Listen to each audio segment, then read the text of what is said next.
आज के क्लास में हम लोग मौर्य साम्राज्य के विषय में पढ़ेंगे। चंद्रगुप्त मौर्य का कार्य। देखिए, सबसे पहले तो हम आपको बताना चाहेंगे कि चंद्रगुप्त मौर्य कौन था। चंद्रगुप्त मौर्य 321 ईस्वी पूर्व में मौर्य साम्राज्य का स्थापना किया था। 321 ईस्वी पूर्व में मौर्य साम्राज्य की स्थापना चंद्रगुप्त मौर्य ने किया था। यह भारत का पहला साम्राज्य था, अर्थात भारत के पहले साम्राज्य जो मौर्य साम्राज्य थे उसकी स्थापना चंद्रगुप्त मौर्य ने किया था। और चंद्रगुप्त मौर्य साम्राज्य को उत्तर में काबुल से लेकर और दक्षिण में मैसूर तक उसका विस्तार कर दिया था।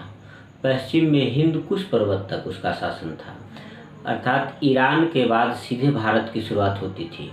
बीच में जो पाकिस्तान और अफ़गानिस्तान देखते हैं उस समय यह नहीं था, बल्कि सीधे ईरान से भारत की सीमा आरंभ होती थी। मौर्य वंश के सबसे शक्तिशाली और संस्थापक जो है चंद्रगुप्त मौर्य थे। चंद्रगुप्त मौर्य ने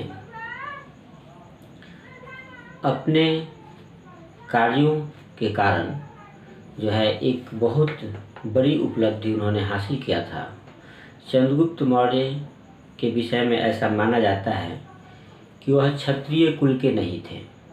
हालांकि इतिहास में यह स्पष्ट नहीं है, बहुत तरह के विचार हैं, किंतु कुछ ऐसे प्रमाण हैं जिन पर हम विचार करते हैं तो इससे यह निष्कर्ष निकलता है कि चंद्रगुप्त मौर्य एक शूद्र परिवार से थे।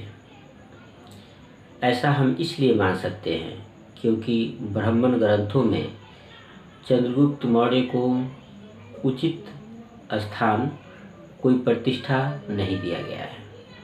साथ ही यह बौद्ध धर्म और जैन धर्म के प्रबल समर्थक थे। बौद्ध धर्म और जैन धर्म के समर्थक होने का भी अर्थ निकलता है कि यह उच्च जाति से, ब्राह्मण या क्षत्रिय से नहीं थे। इन्होंने एक यूनानी से शादी किया था, यानी सेल्यूकस निकेटर जो यूनानी थे उनकी पुत्री से शादी करना भी इस बात की ओर संकेत करता है कि धार्मिक कट्टरता इनमें नहीं थी। यह संभव है कि चंद्रगुप्त मौर्य शूद्र जाति से रहे होंगे। चंद्रगुप्त मौर्य के विषय में जो भी जानकारियाँ अभी तक मिली है उससे यही स्पष्ट होता है कि चंद्रगुप्त मौर्य मौर्य नामक एक जाति में जन्म लिए थे और वह बौद्ध धर्म और जैन धर्म के प्रबल समर्थक थे। उनमें धार्मिक कट्टरता, ब्राह्मणवाद की धार्मिक कट्टरता उनमें नहीं थी, तभी उन्होंने सेल्यूकस निकेटर की बेटी से शादी किया था। अब हम चंद्रगुप्त मौर्य का बचपन देखेंगे। चंद्रगुप्त मौर्य का बचपन कैसा था या प्रारंभिक जीवन। चंद्रगुप्त मौर्य का प्रारंभिक जीवन, उनका प्रारंभिक जीवन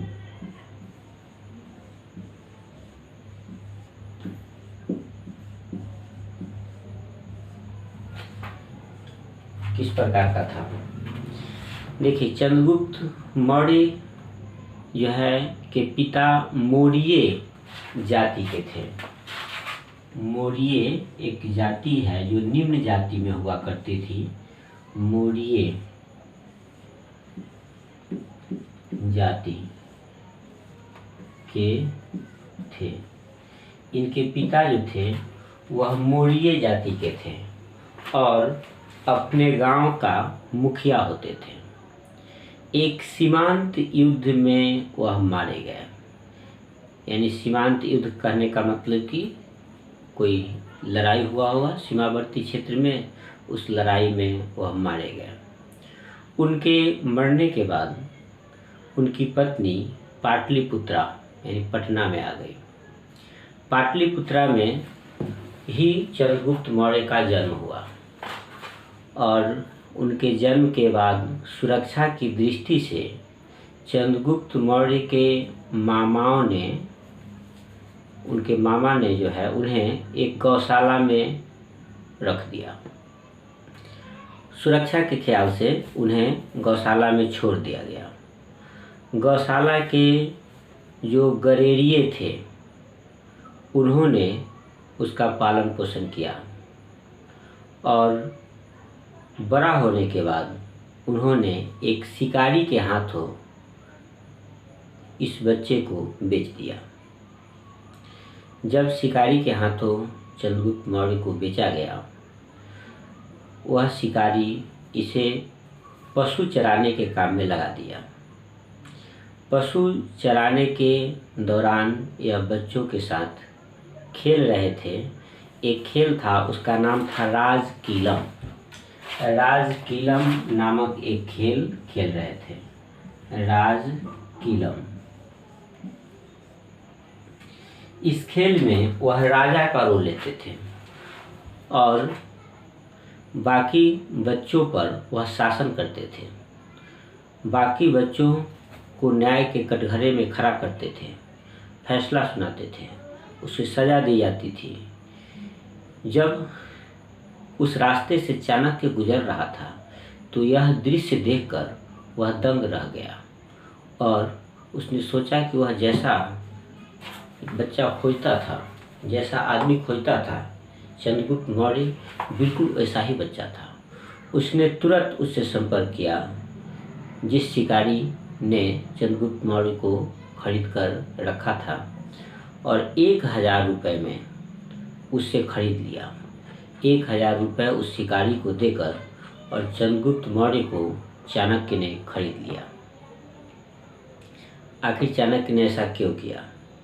इसके पीछे एक घटना थी। नंद वंश के शासक घनानंद ने चंद्रगुप्त मौर्य इसका चाणक्य का अपमान किया था। नंद वंश के अंतिम शासक जो घनानंद थे, उसने चाणक्य का अपमान किया था। चाणक्य जो है घनानंद के दानशाला का अध्यक्ष हुआ करता था। अध्यक्ष के पद से हटा दिया, अपमानित किया और इस वजह से चाणक्य ने यह कसम खा लिया था कि यह उस वंश को निर्मूल कर देगा। उस वंश को यानी कि नंद वंश को नष्ट करने का कसम चाणक्य ने खा लिया था। जब चाणक्य ने चंद्रगुप्त मौर्य को देखा तो उस बच्चे में उसे जो प्रतिभा दिखाई पड़ी वह बिल्कुल वैसा ही था जैसा कि उसे ज़रूरत थी। इसलिए तुरंत वह 1000 रुपये देकर और चंद्रगुप्त मौर्य को खरीद लिया और उसकी शिक्षा शुरू की गई, उसे शिक्षित किया गया और यही आगे चलकर चंद्रगुप्त मौर्य बना। तो यह था चंद्रगुप्त मौर्य का प्रारंभिक जीवन यानी बचपन। इसमें क्या क्या आपको बताया गया? इसमें हमने अभी आपको बताया है कि चंद्रगुप्त मौर्य के पिता मौर्य जाति के थे जो एक लड़ाई में मारे गए थे। चंद्रगुप्त मौर्य के पिता क्या थे? मौर्य जाति में थे जो मारे गए थे। उनके मरने के बाद जो है एक लड़ाई में मारे गए थे।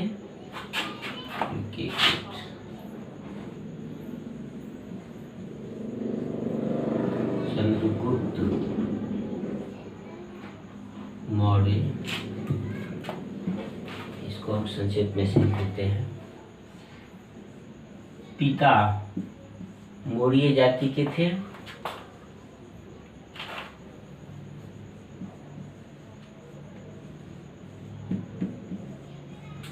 एक लड़ाई में मारे गए थे। उनके पिता मौर्य जाति के थे, लड़ाई में मारे गए थे। इसके बाद उनकी माँ कहाँ चली आई? उनकी माँ पाटलिपुत्र, पटना चली आई।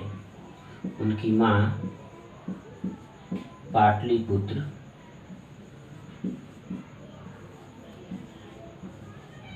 चली आई,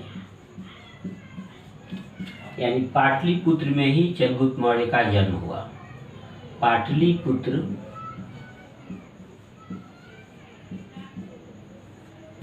में चंद्रगुप्त मौर्य का जन्म हुआ। सुरक्षा की दृष्टि से जब उनका जन्म हुआ तो सुरक्षा की दृष्टि से उन्हें उनके मामाओं ने गौशाला में छोड़ दिया। सुरक्षा की दृष्टि से, सुरक्षा की दृष्टि से उन्हें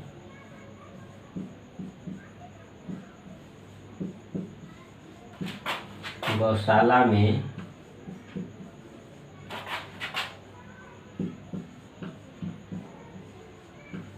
छोड़ दिया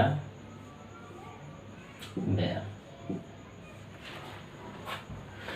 वहाँ पर जो है गरेरिया, गरेरिया को यादव भी बोलते हैं, पशुपालक जाति होते हैं गरेरिया। तो गरेरिया ने, यानी कि उस गौशाला का जो गरेरिया था, गरेरिया ने पालन पोषण किया।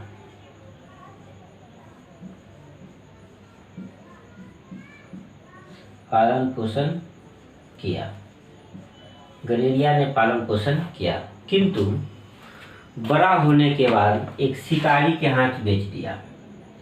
एक शिकारी के हाथ बेच दिया। शिकारी के हाथों बेच दिया।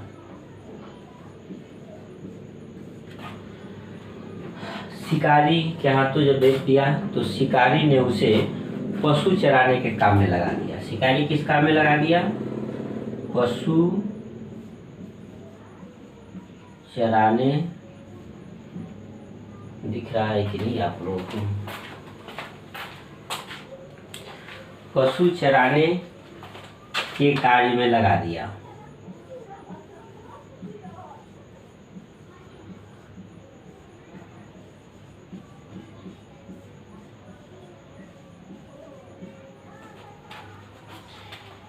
देखिए, मैं लिख इसलिए रहा हूँ कि आपको याद हो जाएगा ये पढ़ते पढ़ते।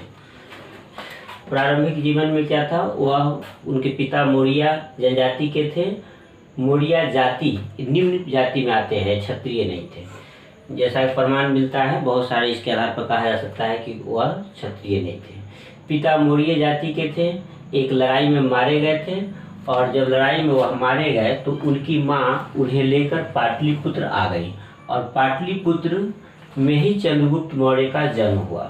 जन्म के बाद सुरक्षा की दृष्टि से उनके मामाओं ने उन्हें गौशाला में छोड़ दिया, और गौशाला का जो गरेरिया था उसने चंद्रगुप्त मौर्य का पालन पोषण किया। किंतु जब बड़ा हुआ चंद्रगुप्त मौर्य, कुछ बड़ा हुआ, मतलब बच्चा ही था, थोड़ा बड़ा हुआ, तो उसे गरेरिया ने एक शिकारी के हाथों बेच दिया। वह शिकारी जो है पशु चराने के काम में चंद्रगुप्त मौर्य को लगा दिया। यहाँ तक देख लिया। इसके बाद की घटना क्या है इसको हम लिख देते हैं ताकि आपको अभी देखते देखते याद हो जाए। तो चंद्रगुप्त मौर्य को पशुपालक ने जो है, शिकारी ने पशुपालन के कार्य में पशु को चराने के लिए लगा दिया।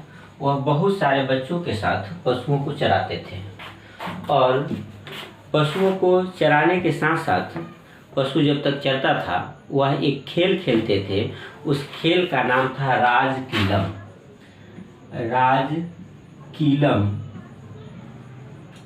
नामक खेल वह खेल रहे थे।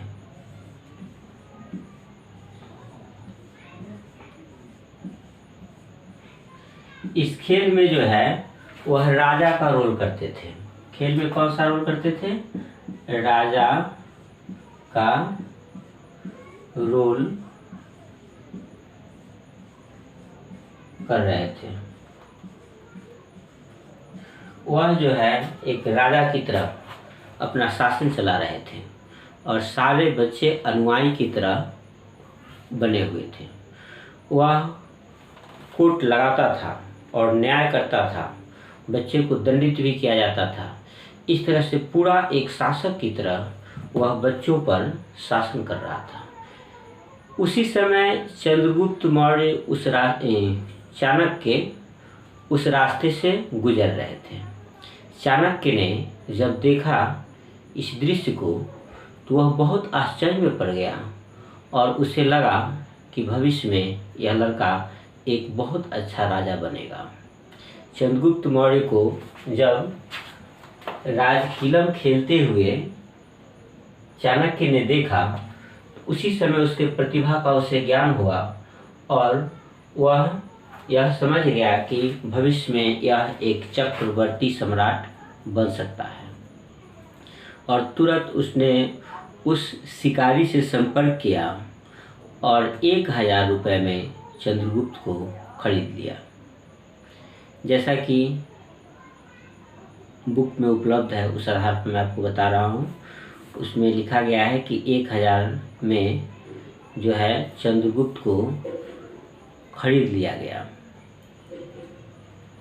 हालांकि उस समय का रुपया और अभी के रुपया में बहुत डिफरेंस है, लेकिन जो बुक हमारे पास जो बुक उपलब्ध है, जिन बुकों में हमने पढ़ा है, उसके आधार पर मैं आपको बता रहा हूँ कि 1000 रुपये में जो है उसे खरीद लिया गया चाणक्य के द्वारा। चाणक्य क्यों खरीदा? इसके पीछे भी कुछ कारण छुपे हुए थे। कारण क्या छुपे हुए थे कि वह चाणक्य जो है नंद वंश के शासक घनानंद के राज्य में दानशाला का अध्यक्ष हुआ करते थे। उन्हें अध्यक्ष पद से हटा दिया गया और उनके साथ कुछ अभद्रता की गई, अर्थात उन्हें अपमानित किया गया था। अतः उन्होंने यह कसम खा ली थी कि नंद वंश का एक दिन अंत करके रहेंगे। और जब उन्होंने चंद्रगुप्त मौर्य को देखा तब उन्हें लगा कि बस यही वह लड़का है जिसकी हमें खोई थी। शीघ्र उसने चंद्रगुप्त मौर्य को खरीदा और उसे लेकर अपने साथ अपने घर चला गया, जहाँ पर उसने चंद्रगुप्त मौर्य को शिक्षित करना शुरू किया। और आगे चलकर यही चंद्रगुप्त मौर्य साम्राज्य के संस्थापक हुए और नंद वंश का अंत करने वाले हुए। तो राजा का रोल वो कर रहा था। इससे क्या हुआ कि चाणक्य बहुत प्रभावित हुए। चाणक्य बहुत प्रभावित हुए। उन्हें लगा कि यह बिल्कुल वही लड़का है, वैसा ही जो है किरदार है जिसकी उन्हें खोज थी। और जो है तुरंत उन्होंने जो है शिकारी से मिलकर उस बच्चे को खरीद लिया। शिकारी से मिलकर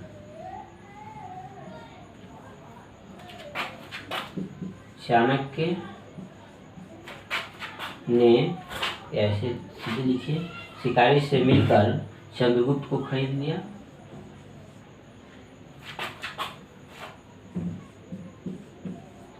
चंद्रगुप्त को खरीद लिया। इसके बाद क्या किया? उसको शिक्षित किया, यानी शिक्षा देने का कार्य शुरू किया। शिक्षा देने का कार्य शुरू किया। ऐसा क्यों किया? उसका क्या उद्देश्य था? इसके पीछे कारण था कि नंद वंश के राजा घनानंद ने उनका अपमान किया था और उसने घनानंद और नंद वंश को समूल नष्ट करने का कसम खाया था। क्यों ऐसा किया? तो नंद वंश के शासक जो है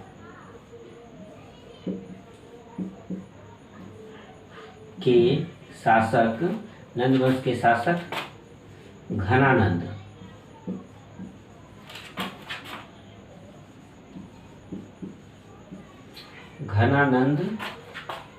ने उनका अपमान किया था।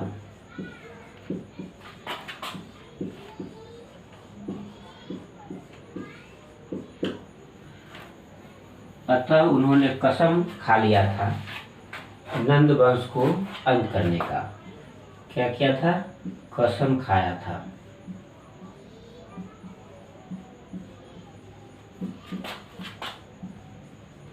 नंद वंश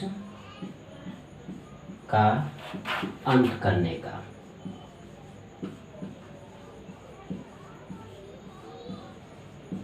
नंद वंश का अंत करने का चाणक्य ने कसम खाया था और इसी उद्देश्य से जो है चंद्रगुप्त को शिक्षित किया जा रहा था। इसी उद्देश्य से चंद्रगुप्त मौर्य को शिक्षित किया। इस तरह से चंद्रगुप्त मौर्य को शिक्षा प्रदान किया गया और उसे एक शासक के योग्य बनाने का कार्य जो है चाणक्य ने किया।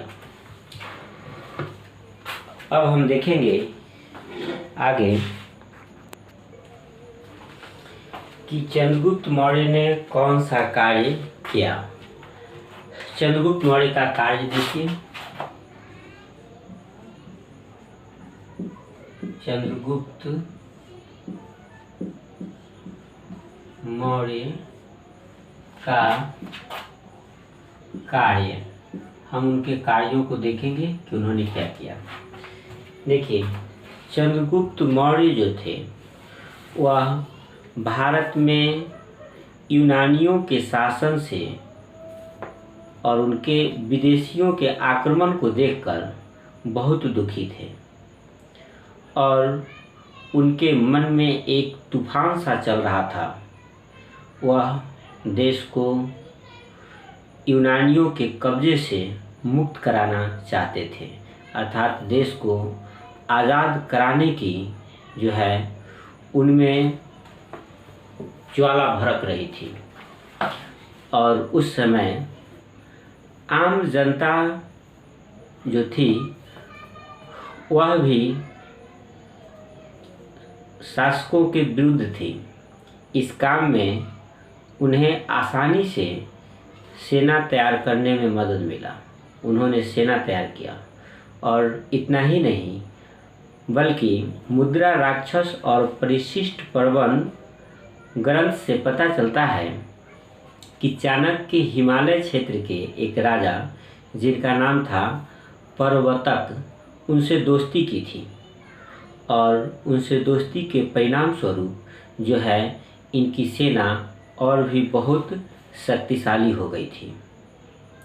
बहुत सारे बौद्ध ग्रंथों में राजा परवतक से चंद्रगुप्त मौर्य के दोस्ती का उल्लेख मिलता है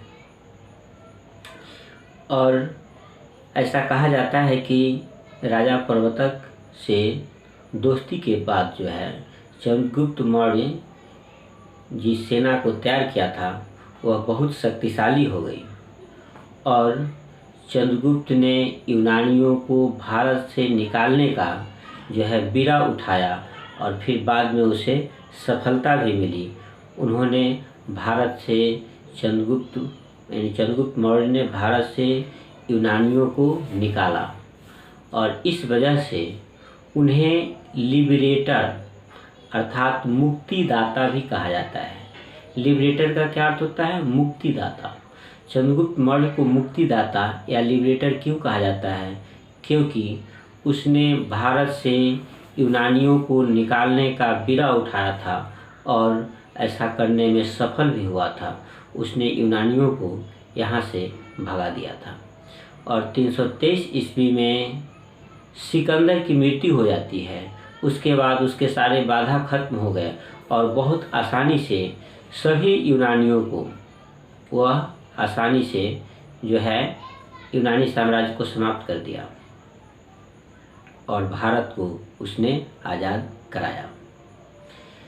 तो इस तरह से चंद्रगुप्त मौर्य यूनानियों से भारत को स्वतंत्र कराने वाले योद्धा थे और उन्होंने न सिर्फ यूनानियों को यहाँ से हटाया बल्कि उन्होंने साम्राज्य का बहुत अधिक विस्तार कर दिया। वर्तमान समय के ईरान से लेकर और दक्षिण के मैसूर तक मौर्य साम्राज्य का विस्तार हुआ करता था। तो इस तरह से चंद्रगुप्त मौर्य के कार्य को आपने देखा। इसको हम कुछ महत्वपूर्ण तथ्य नोट कर देते हैं ताकि तुरंत आपको याद हो जाए।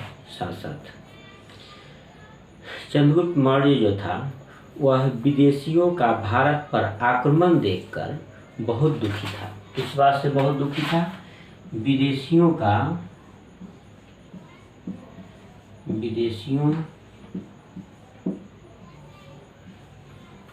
के भारत पर आक्रमण से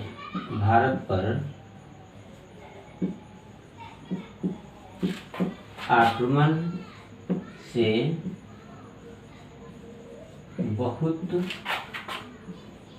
दुखी था। चंद्रगुप्त मौर्य विदेशियों के भारत पर आक्रमण से बहुत दुखी था और वह भारत से यूनानियों को भगाना चाहते थे, अर्थात अपने देश को पराधीनता से मुक्त कराना चाहते थे। वह क्या चाहते थे? अपने देश को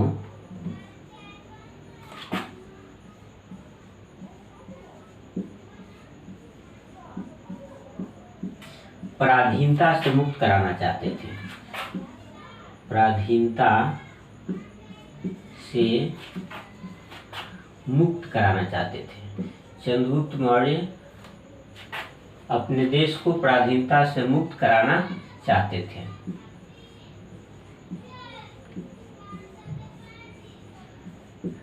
विदेशियों के विरुद्ध जो है उस समय यूनानी यहाँ पर शासन कर रहे थे। यूनानियों के विरुद्ध जो है उनके मन में एक ज्वाला सी भड़क रही थी और उनके विचारों में एक अजीब सा तूफान था और वह बहुत उतावले थे विदेशियों को यहाँ से भगाने के लिए। और चंद्रगुप्त मौर्य को जनता में भी सपोर्ट मिला, इसलिए सेना तैयार करने में उन्हें कोई मुश्किल का सामना नहीं करना पड़ा। तो जनता में प्रतिरोध की भावना थी और इसलिए चंद्रगुप्त मौर्य बहुत आसानी से जो है एक सेना तैयार किए। क्या किए चंद्रगुप्त मौर्य? सेना तैयार किए। किस काम के लिए? यूनानियों को भगाने के लिए उन्होंने सेना तैयार किया। साथ ही वह जो है हिमालय प्रदेश के एक राजा थे पर्वतीय प्रदेश में, पर्वतक, उससे दोस्ती की। इसका प्रमाण जो है मिलता है मुद्रा राक्षस और परिशिष्ट पर्वत। मुद्रा राक्षस एक ग्रंथ का नाम है, मुद्रा राक्षस, और परिशिष्ट पर्वन,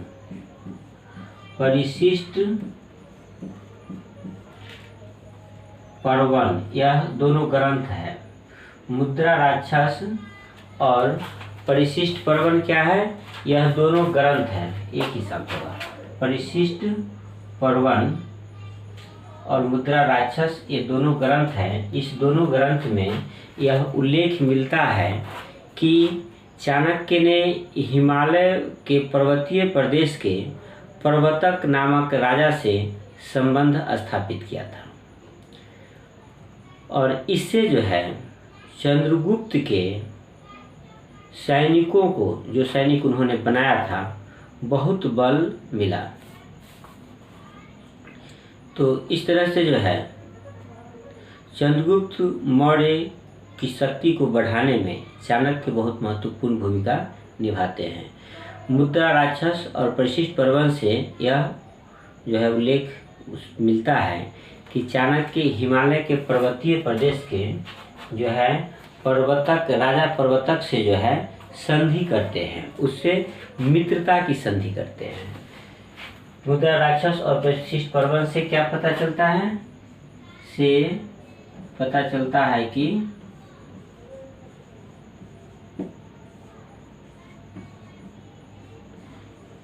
या ऐसे कह सकते हैं कि मुद्रा राक्षस और परिशिष्ट पर्व में ऐसा उल्लेख है कि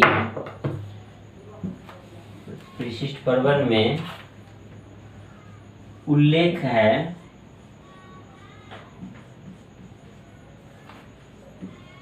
कि हिमालय क्षेत्र के राजा, हिमालय क्षेत्र के एक राजा, हिमालय क्षेत्र के एक राजा प्रवर्तक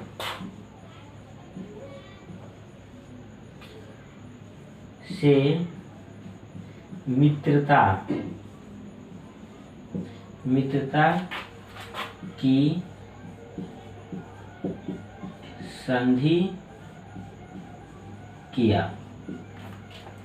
मुद्रा राक्षस और परिशिष्ट पर्व ये दोनों ग्रंथ है। मुद्रा राक्षस और परिशिष्ट पर्व ग्रंथ है। इसमें उल्लेख है कि हिमालय क्षेत्र के एक राजा प्रवर्तक से मित्रता की संधि इन्होंने किया। किसने? चाणक्य ने किया था। तो चाणक्य और चंद्रगुप्त दोनों मिलकर अभियान चला रहे थे। चाणक्य का हर अभियान में चंद्रगुप्त को जो है बहुत सहयोग मिला था। चाणक्य चंद्रगुप्त के गुरु भी थे और हर अभियान के वह जो है रणनीतिकार भी हुआ करते थे।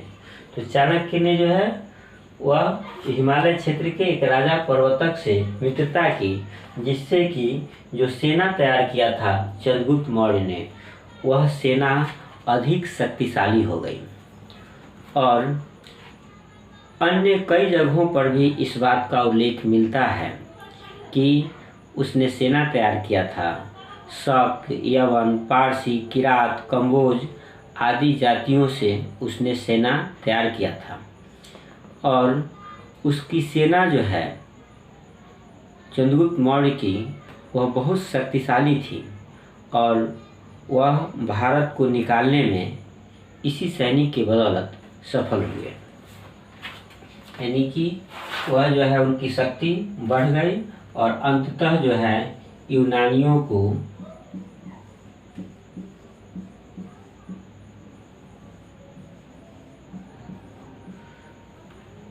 ऐसा है कि इसके बाद जो है उनकी सेना की शक्ति बढ़ गई। इस पॉइंट को हम नोट करते हैं ताकि आपको आसानी से याद होगा। इससे क्या हुआ? मित्रता से उनकी सेना की शक्ति बढ़ गई। उनकी सेना की शक्ति बढ़ गई और यूनानियों को निकालने में सफल हुए। यूनानियों को भारत से निकालने में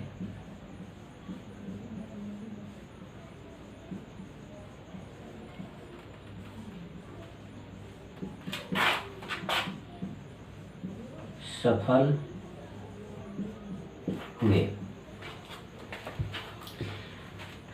और इस कार्य को करने के कारण जो है, अर्थात यूनानियों को भारत से निकालने के कारण उन्हें लिबरेटर या मुक्तिदाता भी कहा जाता है। लिबरेटर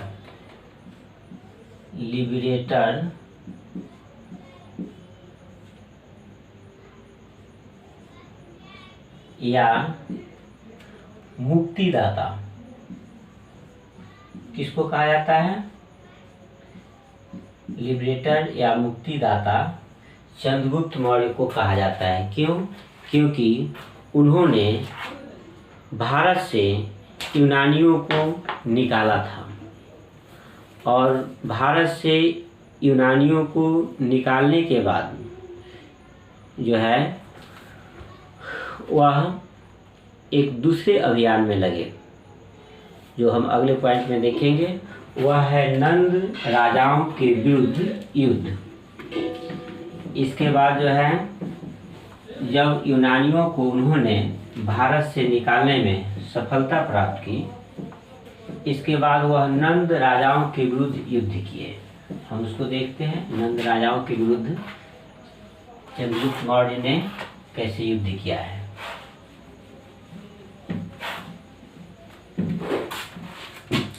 नंद के विरुद्ध युद्ध, यानी नंद राजा के विरुद्ध युद्ध। देखिए, नंद राजा घनानंद उस समय हुआ करते थे, नंद वंश के राजा थे। तो हम नंद के विरुद्ध युद्ध के बजाय हम ऐसा भी कह सकते हैं कि घनानंद के विरुद्ध युद्ध। नंद वंश के राजा थे घनानंद, जिसके विरुद्ध उन्होंने युद्ध शुरू किया था। तो हम इसको कह सकते हैं घनानंद के विरुद्ध युद्ध। उन्होंने घनानंद के विरुद्ध युद्ध की शुरुआत की और देश के जब दूसरे भागों पर उनका कब्जा हो गया था और जब उनका जो है उनकी सेना शक्तिशाली हो गई थी, तब जो है उन्होंने नंद वंश के विरुद्ध अपना अभियान चलाया। सबसे पहले उन्होंने अपने अभियान का आरंभ सीमावर्ती क्षेत्रों से शुरू किया, अर्थात सीधे राजधानी पर हमला नहीं किया, बल्कि सीमावर्ती क्षेत्र से उसने हमला करना और क्षेत्र को जीतना शुरू किया। और धीरे धीरे जो है वह कई क्षेत्रों को जीत लेने के बाद जो है पाटलिपुत्र पहुंचा और पाटलिपुत्र को उसने घेर लिया और फिर घनानंद को उसने मार डाला। परिशिष्ट पर्वन एक ग्रंथ है जिसमें कहा जाता है कि उसने घनानंद को मारा नहीं, बल्कि उससे पाटलिपुत्र से चले जाने की अनुमति दी गई। इस संबंध में जो है दो तरह की बातें सामने आ रही है। परिशिष्ट पर्वन का कहना है कि घनानंद को मारा नहीं गया था, बल्कि उन्हें जाने दी गई थी, वहाँ से पाटलिपुत्र से अलग चले जाने की अनुमति दी गई थी। घनानंद के समय जो है शासन अच्छे ढंग से नहीं चल रहा था। आम जनता घनानंद से खुश नहीं थे। असहाय मतलब आम जनता जो है अत्याचार से ऊब चुके थे और नंद शासकों को जनता का समर्थन प्राप्त नहीं था। चंद्रगुप्त मौर्य भी जब सिकंदर से मिला था, उस समय सिकंदर को उसने नंद वंश के विषय में बताया था कि वह जनता के दृष्टि में अच्छा शासक नहीं है और जनता उससे मुक्ति पाना चाहती है। इस बात का उल्लेख जो है कई जगह पर मिलता है। तो नंद वंश को समाप्त करने के लिए चंद्रगुप्त मौर्य ने पाटलिपुत्र पर घेरा डाल दिया। बहुत भयानक युद्ध हुआ। मिलिंद पन्हो एक ग्रंथ है। मिलिंद पन्हो में इस बात का उल्लेख है कि बहुत ही भीषण और रक्तपातपूर्ण युद्ध हुआ था जब पाटलिपुत्र को चंद्रगुप्त मौर्य ने घेर लिया था। और इसके बाद जो है नंद वंश के अंतिम शासक घनानंद की हत्या कर दी गई थी। इस तरह से अलग अलग तरह के विचार मिलते हैं। कुछ जगहों पर ऐसे लिखे हुए मिलते हैं कि घनानंद को जाने दिया गया, और कुछ जगहों पर ऐसा मिलता है कि उसे उसकी हत्या कर दी गई थी। तो इस तरह से 321 ईस्वी पूर्व में नंदों को जो है पराजित करने का काम चाणक्य ने किया।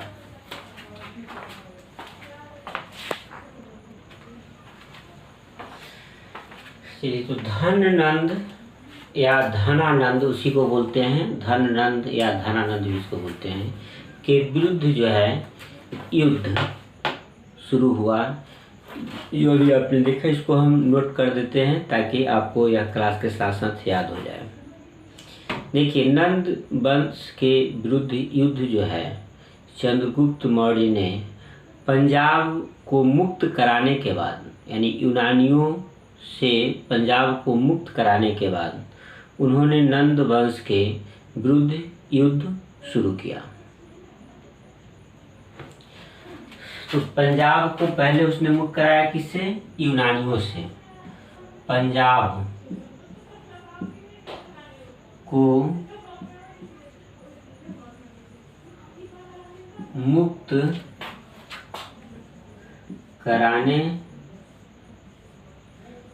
के बाद, पंजाब को मुक्त कराने के बाद जो है नंद, धननंद कहिए, धनानंद और धननंद उसी को बोलते हैं, धननंद के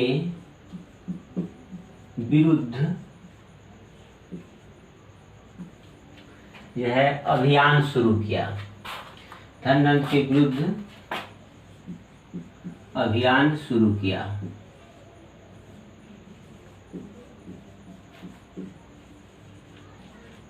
तो धननंद के विरुद्ध जो है पंजाब को पहले मुक्त कराया, और उसके बाद जो है नंद वंश के शासक धननंद के विरुद्ध उसने अपना अभियान शुरू किया,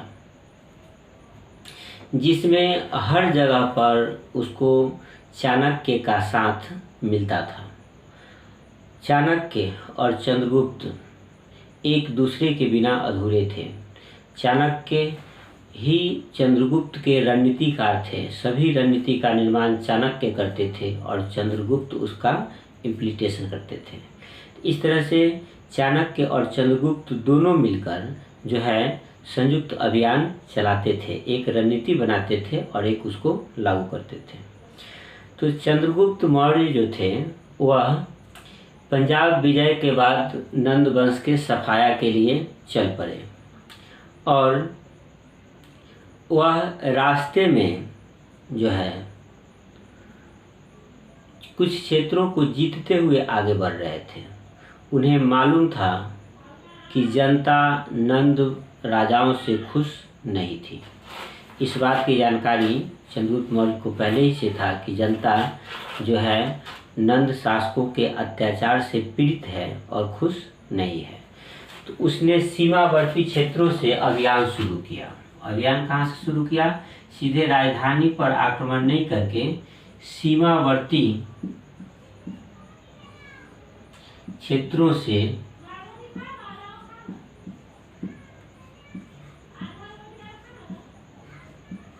अभियान शुरू किया।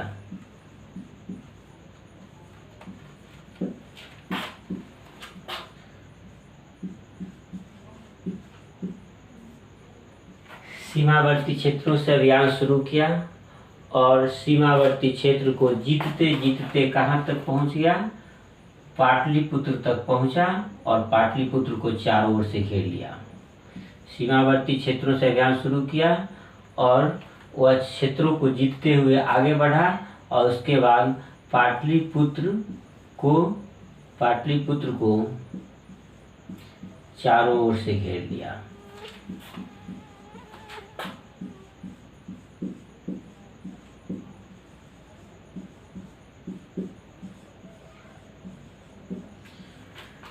उसने पाटलिपुत्र को चारों ओर से घेर लिया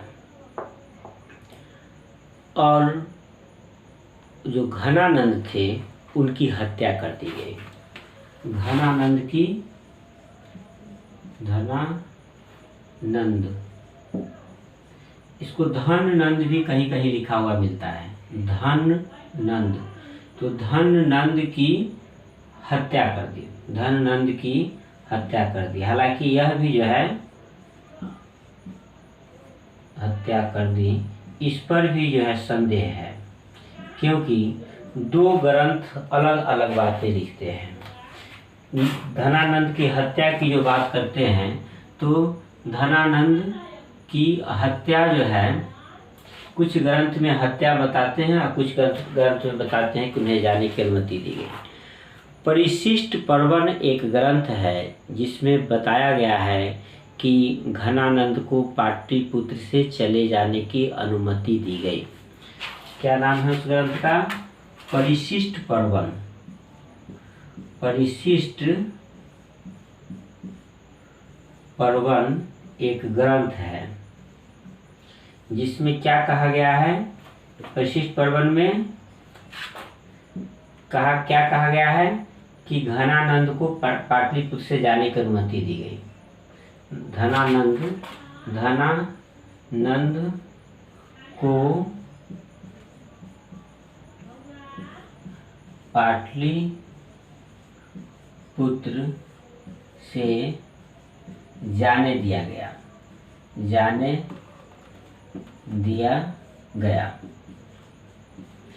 जबकि एक दूसरा ग्रंथ है मुद्रा राक्षस, इसमें कहा गया है कि मुद्रा राक्षस में कहा गया है कि नंद शासकों की हत्या कर दी गई। परिशिष्ट पर्वन क्या कह रहा है कि घनानंद को पाटलिपुत्र से जाने दिया गया, और मुद्रा राक्षस में क्या कहा जाता है? मुद्रा राक्षस में क्या कहा गया है कि हत्या कर दी गई। इस तरह से इसमें दो जगह पर दो तरह की बातें मिलती है। खैर कुछ भी हो, वहाँ पर जो है शासन नंद वंश का समाप्त हो गया और चंद्रगुप्त मौर्य अपना शासन वहाँ पर स्थापित कर लिए और 321 ईस्वी पूर्व में उनका राज्यारोहण हुआ। नंद वंश को उन्होंने समाप्त कर दिया और 321 ईस्वी पूर्व में उनका राज्यारोहण हुआ। मगध में उनका राज्यारोहण हुआ। 321 ईस्वी पूर्व में उनका राज्यारोहण हुआ। राज्यारोहण होने का मतलब है कि वह जो है मगध के शासक बने और पंजाब क्षेत्र पहले ही जीत चुके थे। एक बड़ा सा साम्राज्य उनका बन गया, अर्थात मौर्य साम्राज्य की स्थापना उनके मगध में इस जो है राज्यारोहण के साथ ही पूरा हुआ, यानी आरंभ हुआ। कहिए मौर्य साम्राज्य की स्थापना हुई इस राज्यारोहण के साथ 321 ईस्वी पूर्व में। तो हमने देखा अभी तक चंद्रगुप्त मौर्य कौन थे, उनका बचपन कैसा था, उन्होंने कौन कौन सा कार्य किया और नंद शासक के विरुद्ध युद्ध करके किस प्रकार नंद शासकों से उन्होंने आम जनता को मुक्त किया। अब हम आगे देखेंगे सेल्यूकस की पराजय। सेल्यूकस को जो है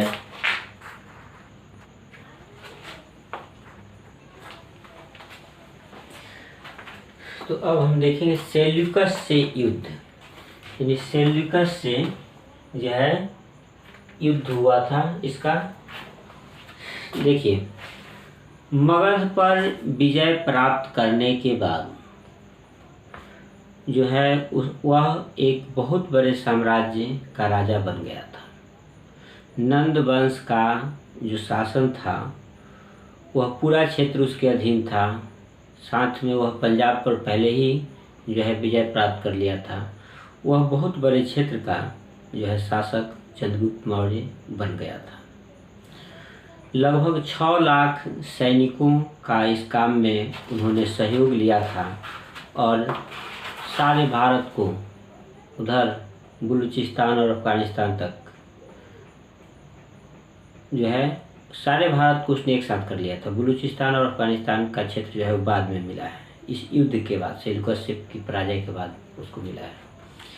तो पंजाब क्षेत्र पर उसका शासन था और नंद क्षेत्र का पर भी उसका शासन हुआ। घनानंद से युद्ध जीतने के बाद वह बहुत बड़े क्षेत्र का शासक बन गया था। 6 लाख सैनिकों का सहयोग इस काम में उसने लिया था।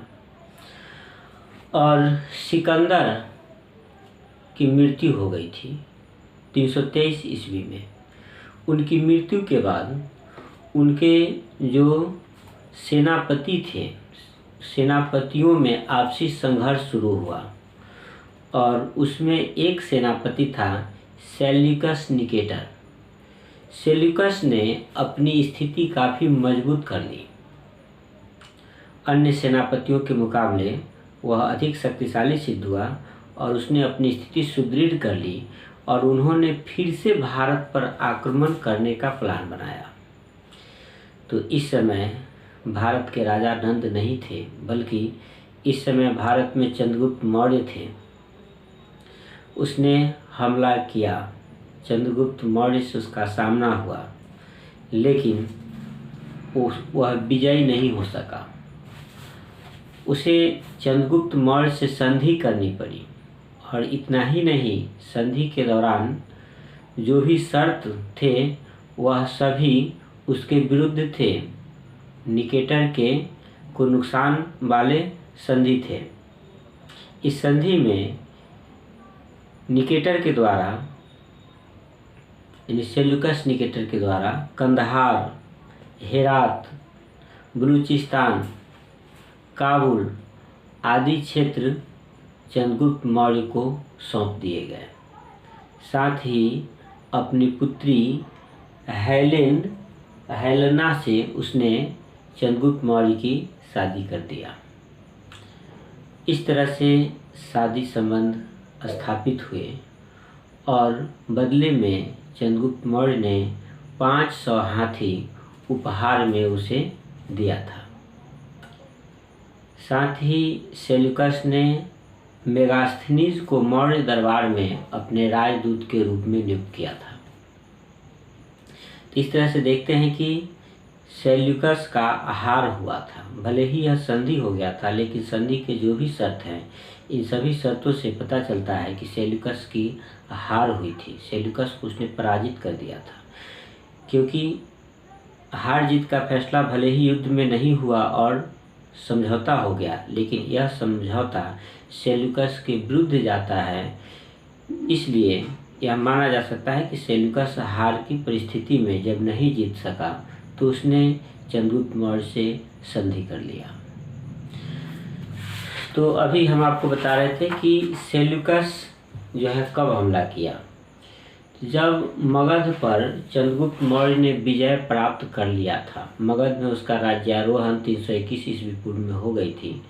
उसके बाद जो है 323 में सेल्यूकस सिकंदर की मृत्यु होती है और सिकंदर की मृत्यु के बाद जो है उसके सैनिक जो है के सेनापति आपस में संघर्ष करते हैं और उसमें सेल्यूकस निकेटर सबसे शक्तिशाली सिद्ध होता है और उसने दोबारा भारत पर आक्रमण करने का प्लान बनाता है और फिर भारत पर हमला करता है। लेकिन इस बार भारत का शासक एक शक्तिशाली चंद्रगुप्त मौर्य होता है, जिसके सामने सेल्यूकस को घुटने टेकने पड़ते हैं और ऐसे संधि करने पड़ते हैं जो उसके विरुद्ध होता है और काबुल, कंधार, हेरात, बलूचिस्तान जैसे क्षेत्र जो है वह चंद्रगुप्त मौर्य को दे देता है। साथ ही अपनी पुत्री हेलेना से चंद्रगुप्त मौर्य की शादी कर देता है और चंद्रगुप्त मौर्य के दरबार में मेगास्थनीज को राजदूत के रूप में नियुक्त करता है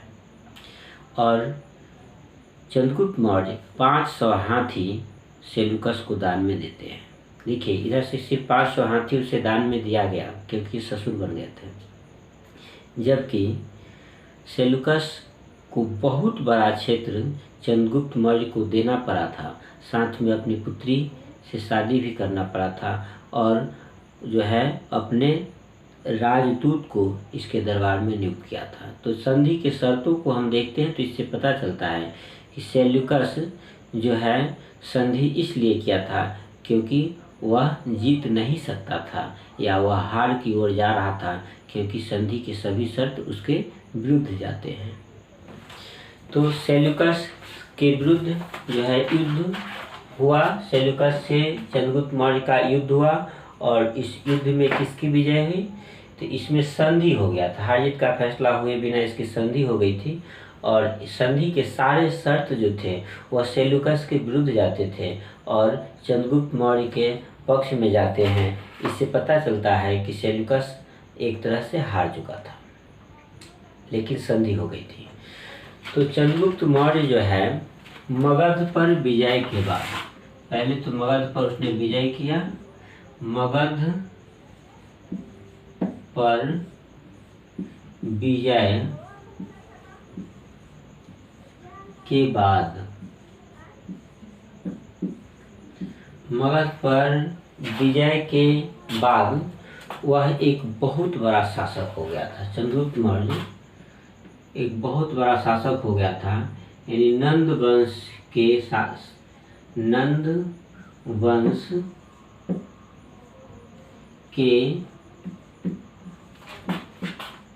राज्य से बड़े राज्य का शासक हो गया था, बड़े राज्य का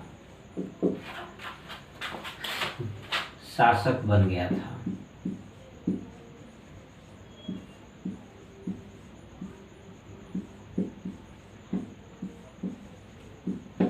यानी मगध पर विजय के बाद नंद वंश के राज्य से बड़े राज्य का शासक बन गया था कौन? चंद्रगुप्त मौर्य। अब जो है यह कैसे किया था? इसमें जो है ना 6 लाख सैनिक, 6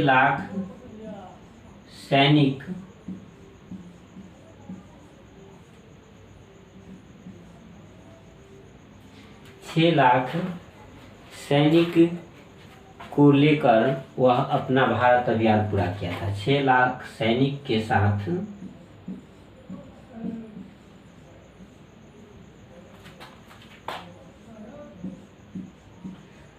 उसने अपना भारत अभियान शुरू किया था। एक मिनट। तो 6 लाख सैनिक के साथ उसने अपना भारत अभियान शुरू किया नहीं बल्कि पूर्ण किया, लिखिए ज़्यादा अच्छा रहेगा। 6 लाख सैनिक के साथ अपना भारत अभियान पूर्ण किया। 6 लाख सैनिक को लेकर उसने अपना भारत अभियान पूर्ण किया और पूरे भारत का सम्राट वह बन गया। अब इसी समय क्या होता है कि 321 ईस्वी पूर्व में वह जो है शासक बना मगध का और 323 में सिकंदर की मृत्यु हो गई। अब सिकंदर की मृत्यु के बाद जो है उसके जो सेनापति थे सब आपस में झगड़ने लगे और उसमें से एक सेनापति था सिकंदर का, उसका नाम था सेल्यूकस। सिकंदर का एक सेनापति था, क्या नाम था उसका? सेल्यूकस। सेल्यूकस जो है सिकंदर का सेनापति था। कई सेनापतियों में आपस में संघर्ष हुआ और सेल्यूकस उसमें सबसे आगे निकल गया या सबसे शक्तिशाली हुआ। इसने अपना नियंत्रण स्थापित कर लिया और फिर इसने भारत अभियान शुरू किया। क्योंकि सिकंदर जिस क्षेत्र को जीत कर गया था वह सारे क्षेत्र को चंद्रगुप्त मौर्य ने जो है मुक्त कर लिया था, यूनानियों को मार मार के वहाँ से भगा दिया था। इसलिए सेल्यूकस ने फिर से अपना भारत अभियान चलाने का फैसला किया और सेल्यूकस ने भारत अभियान शुरू किया, यानी भारत पर हमला शुरू किया। भारत को जीतने के लिए भारत अभियान शुरू किया। काबुल नदी को पार करते हुए भारत अभियान शुरू किया। काबुल नदी के सहारे वह आगे बढ़ते हुए आया और सिंध नदी को पार किया। काबुल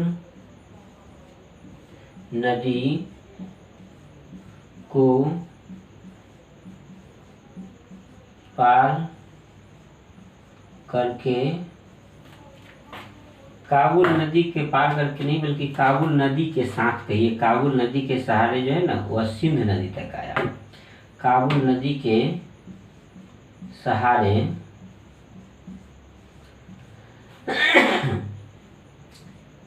आया और सिंध नदी को पार किया। सिंध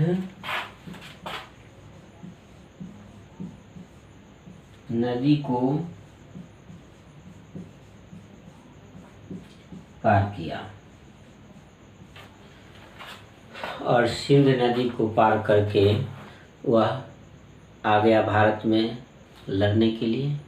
लेकिन अब भारत में वो पुराने शासक नहीं थे जिसे कि सिकंदर ने हराया था। अब यहाँ चंद्रगुप्त मौर्य से उनका सामना होना था। चंद्रगुप्त मौर्य के सामने जो है पूरी तरह जो है यूनानी शासक जो है पराजित हुए। हालांकि पराजय का कहीं भी उल्लेख नहीं मिलता है, उल्लेख मिलता है संधि का, किंतु संधि जो था वह सेल्यूकस के विरुद्ध था। उनके ये जो है सेल्यूकस के विरुद्ध जा रहा था संधि। तो काबुल नदी के सहारे आया और सिंध नदी को पार किया। इसके बाद क्या हुआ, युद्ध हुआ किससे, चंद्रगुप्त मौर्य से, और युद्ध क्या पराजय हुआ। चंद्रगुप्त मौर्य ने उसे पराजित किया। चंद्रगुप्त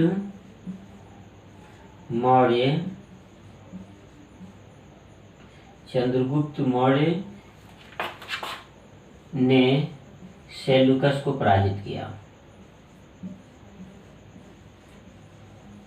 सेल्यूकस को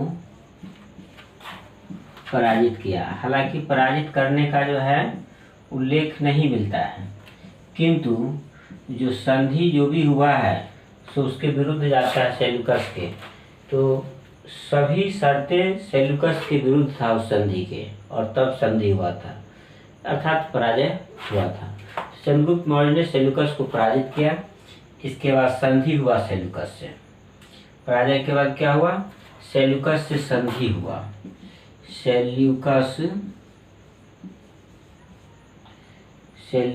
से संधि हुआ।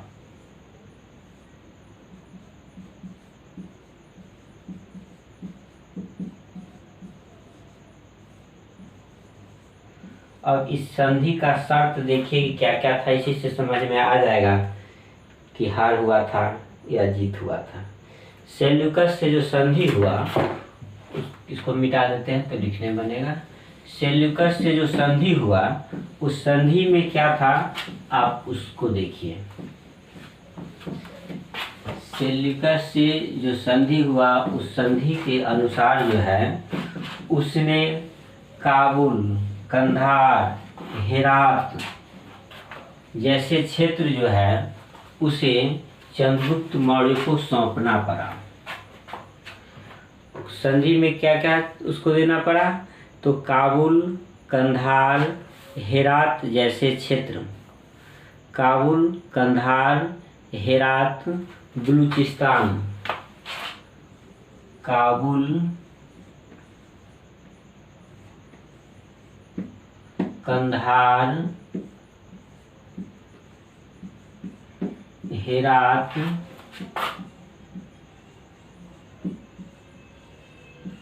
बलूचिस्तान, काबुल, कंधार, हेरात, बलूचिस्तान तक का क्षेत्र जो है ना वह चंद्रगुप्त मौर्य को सौंप दिया। चंद्रगुप्त मौर्य को दिया गया। चंद्रगुप्त मौर्य को दिया गया। साथ में और क्या था कि सेल्यूकस ने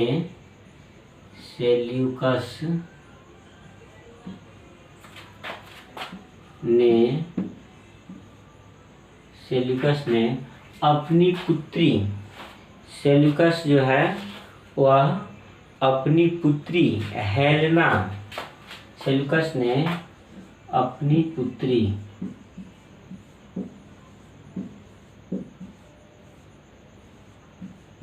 हेलेना से चंद्रगुप्त मौर्य की शादी कर दी। चंद्रगुप्त मौर्य की शादी कर दी।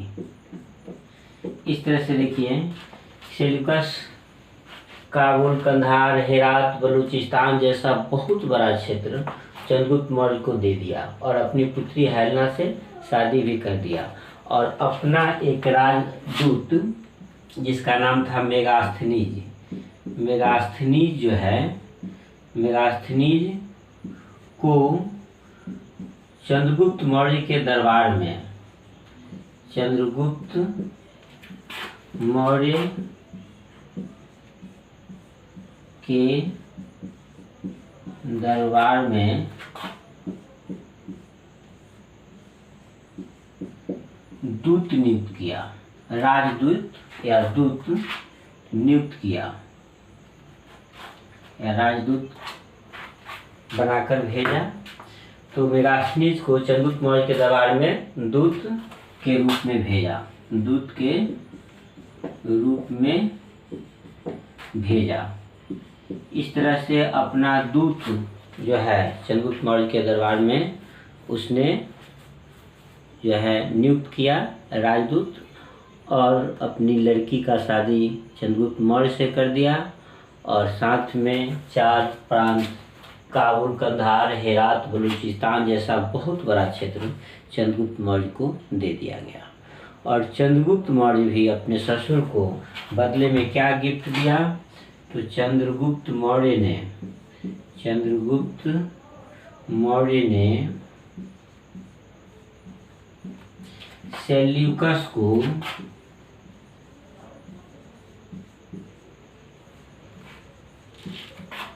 505 हाथी भेंट किए, 505 हाथी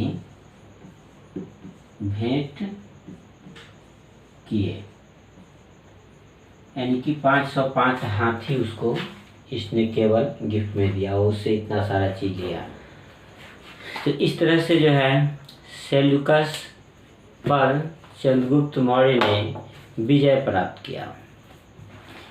अभी इस क्वेश्चन में और भी कुछ बचा हुआ है चंद्रगुप्त मौर्य के विषय में, उनका दक्षिण विजय, पश्चिम विजय और भी कई चीज़ बचे हुए हैं जो हम अगले वीडियो में अब इसको बनाएंगे। इसको हम इतना ही पर समाप्त करते हैं।